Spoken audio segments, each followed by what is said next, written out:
वचन, ये वचन प्यारा वचन, ईशु मसीह का प्यारा वचन, पाव को दीप को राह को रोशन, ये है मसीह का प्यारा वचन, ये है वचन। परमेश्वर के धन्य नाम की महिमा हो। प्रभात मनन के सत्र 2057 में आप सभी का बहुत ही विनम्रता के साथ स्वागत करता हूं। आइए आज के मनन के लिए हम एक और बार पढ़ते हैं इब्रानी अध्याय 11 पद 3। विश्वास ही से हम जान जाते हैं कि सारी सृष्टि की रचना परमेश्वर के वचन के द्वारा हुई है, और ये नहीं कि जो कुछ देखने में आता है वह देखी हुई वस्तुओं से बना हो। कल के मनन में हम ये देखे थे कि यद्यपि महाविस्फोट अथवा बिग बैंग के लिए ऊर्जा का उद्गम के संबंध में नास्तिक वैज्ञानिकों को कोई जवाब तो है नहीं, पर हम जो मसीह विश्वासी है ये बात अवश्य जानते हैं कि हर एक सृष्टि के पीछे कार्यरत ऊर्जा का उद्गम स्वयं परमेश्वर ही है। लेखक कहता है, विश्वास ही से हम जान जाते हैं कि सारी सृष्टि की रचना परमेश्वर के वचन के द्वारा हुई है। उत्पत्ति की पुस्तक के प्रथम अध्याय में हम देखते हैं कि परमेश्वर के वचन से अर्थात परमेश्वर के आदेशानुसार मनुष्य को छोड़कर अन्य सभी सृष्टि अस्तित्व में कैसे आई है। मनुष्य को परमेश्वर अपने पवित्र हाथों से रचना की थी। निम्न विषय की चर्चा यह करने के द्वारा इब्रानी के लेखक एक महत्वपूर्ण आध्यात्मिक सच्चाई को पाठकों के सामने प्रस्तुत कर रहा है। हम इस बात को पूर्व में भी देख चुके हैं कि 11वां अध्याय में उन बहादुरों की सूची है जो परमेश्वर पर अपने विश्वास के द्वारा असाधारण कार्यों को किए हैं। उनमें से ज्यादातर लोग बहुत ही साधारण लोग थे, परंतु केवल परमेश्वर पर उनके विश्वास के सहारे वे संसार के अपने जीवन को असाधारण बना दिए। प्रभु दया करे तो उनमें से लगभग सभी के जिनके नाम इस सूची में है हम आने वाले दिनों में मनन करने के लिए जा रहे हैं। इसलिए वर्तमान में अभी मैं उन लोगों के नाम लेकर कोई चर्चा करना नहीं चाहता, पर एक परिचय के रूप में आपको मैं याद दिलाना चाहता हूं कि इस अध्याय में परमेश्वर की पवित्र आत्मा हमें समझा रहा है कि साधारण से साधारण लोग भी परमेश्वर पर अपना दृढ़ विश्वास के कारण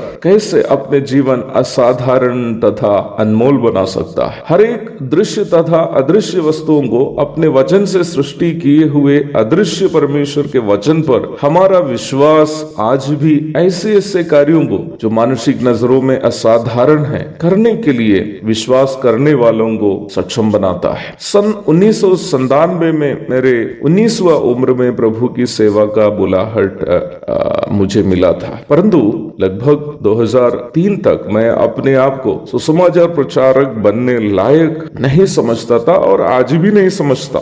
मुझे इस बात की भी चिंता थी उन दिनों में, यदि मैं काम छोड़कर पूर्ण समय की सेवा के लिए समर्पण करूं तो मैं कैसे दैनिक जीवन की आवश्यकताएं पूर्ति कर पाऊंगा और मेरी विधवा माँ की देखरेख कैसे कर पाऊंगा। यदि मैं शादी करूं तो मेरे परिवार की आवश्यकताएं कैसे पूरी कर पाऊंगा। मुझे लगता है कि 2003 के शुरुआती महीनों में होना चाहिए मुझे 3 पुस्तकों को पढ़ने के लिए मिल गए। तीनों 3 महान मसीही सेवकों के जीवन का इतिहास था। उन 3 मसीही सेवकगण क्रमशः डीएल मूडी, जॉर्ज मुलर तथा डेविड लिविंगस्टन थे। डीएल मूडी मात्र दूसरा क्लास तक की पढ़ाई किए हुए एक अमेरिकी मोची था जिनको प्रभु ने 40 लाख से भी अधिक लोगों को बचाने के लिए इस्तेमाल किया। डीएल मूडी के जीवन से प्रभु ने मुझे समझाया कि प्रभु की सेवा के लिए बहुत अधिक शैक्षिक योग्यता की आवश्यकता नहीं है, केवल परमेश्वर पर एक अटल विश्वास ही की अनिवार्यता है। जॉर्ज मुलर एक जर्मन मूल के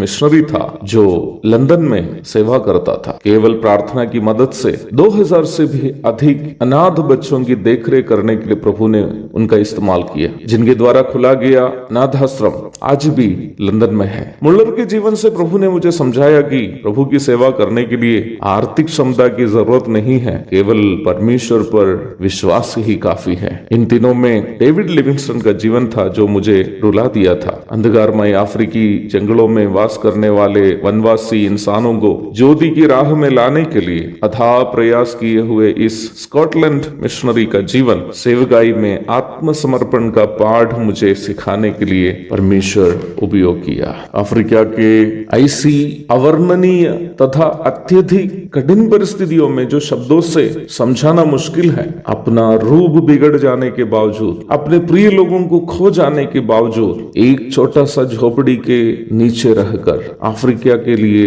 अपना जीवन संपूर्णता समर्पित इस महान मिशनरी का जीवन मुझे वास्तव में हिलाकर रख दिया था। डेविड लिविंगस्टन के धन्य जीवन के द्वारा प्रभु ने मुझे सिखाया कि सेवकाई के दरमियान कठिन परिस्थितियों का सामना करने के लिए परमेश्वर पर हमारा विश्वास ही काफी है। 2003 अगस्त महीने में शुरू हुए मेरे और जास्मिन की मिशनरी यात्रा अगले महीने में 20 वर्ष पूर्ण रही है। प्रभु ने हमें बीते 20 वर्षों से यही सिखाते आ रहे हैं कि जिस पर हमने विश्वास किया वो कभी हाथ नहीं छोड़ेंगे। एक और शुभ दिन की धन्य कामनाओं के साथ आज का मनन में यहाँ समाप्त कर रहा। प्रभु आप सबको आशीष दे, आमीन।